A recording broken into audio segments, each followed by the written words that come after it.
3 kebijakan Gubernur Jawa Barat, Deddy Mulyadi, menuai pro kontra hingga ramai dibicarakan. 3 kebijakan itu adalah pembentukan Satgas Pemberantasan Premanisme, berencana menjadikan vasektomi sebagai syarat bagi penerima bantuan sosial, bansos, dan pendidikan militer untuk anak-anak bermasalah. Sejumlah pihak pun menyoroti kebijakan-kebijakan Deddy tersebut. Dirangkum tribunnews.com, berikut ini 3 kebijakan Deddy yang membuat heboh hingga menjadi sorotan. 1. Pembentukan Satgas Pemberantasan Premanisme.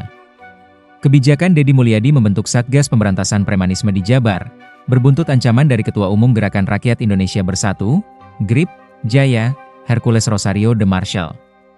Hercules menilai kebijakan tersebut menunjukkan Deddy seolah lupa jasa ormas yang mendukungnya maju sebagai Gubernur Jabar.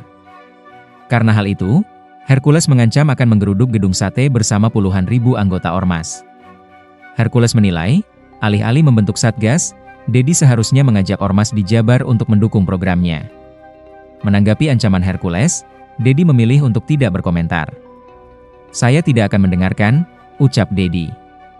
Diketahui, ancaman itu datang setelah Deddy mengatakan Satgas Pemberantasan Premanisme akan berfokus terhadap premanisme jalanan, pasar, dan industri. Tujuan dibentuknya Satgas adalah untuk melindungi masyarakat dari aksi premanisme yang mengintimidasi dan merugikan ekonomi.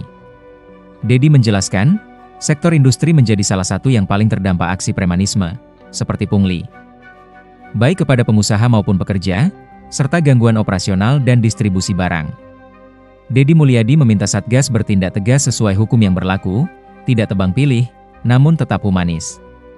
2. Kebijakan vasektomi dianggap tak beretika. Baru-baru ini, Deddy Mulyadi melontarkan wacana kontrasepsi atau KB vasektomi sebagai syarat penerima bansos pemerintah.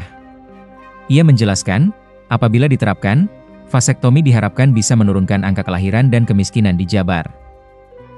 Sebab, kata dia, selama ini keluarga tak mampu cenderung memiliki banyak anak.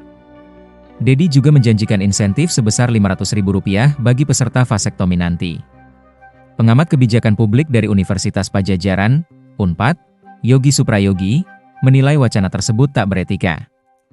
Sebab, kata dia, wacana kebijakan vasektomi berisiko melanggar hak asasi manusia, HAM.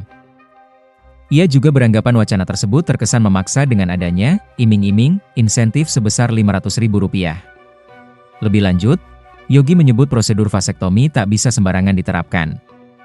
Ia berpendapat harus dibuat kontrak lebih dulu untuk menjamin kesehatan dan keselamatan peserta vasektomi.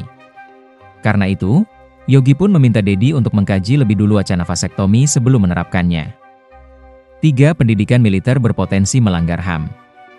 Amnesty International Indonesia menyoroti soal HAM terkait kebijakan pendidikan militer bagi anak-anak bermasalah yang sudah mulai diuji cobakan Kamis, 1 Mei 2025, di Purwakarta.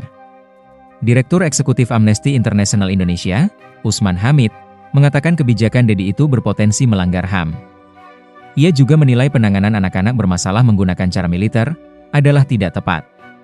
Sebab, kata Usman, militer sering melibatkan disiplin keras dan hukuman fisik yang tak sesuai untuk anak-anak. Menurutnya, anak-anak justru membutuhkan pendekatan yang mendukung perkembangan emosi, sosial, dan kognitif mereka. Usman pun meminta Deddy sebagai Gubernur Jabar agar berpikir lebih kreatif dalam menyelesaikan masalah. Ia berpendapat masih banyak alternatif yang lebih mendukung untuk menangani anak-anak bermasalah. Misalnya, melibatkan kerjasama dengan tenaga profesional, seperti psikolog dan guru, yang berbasis HAM.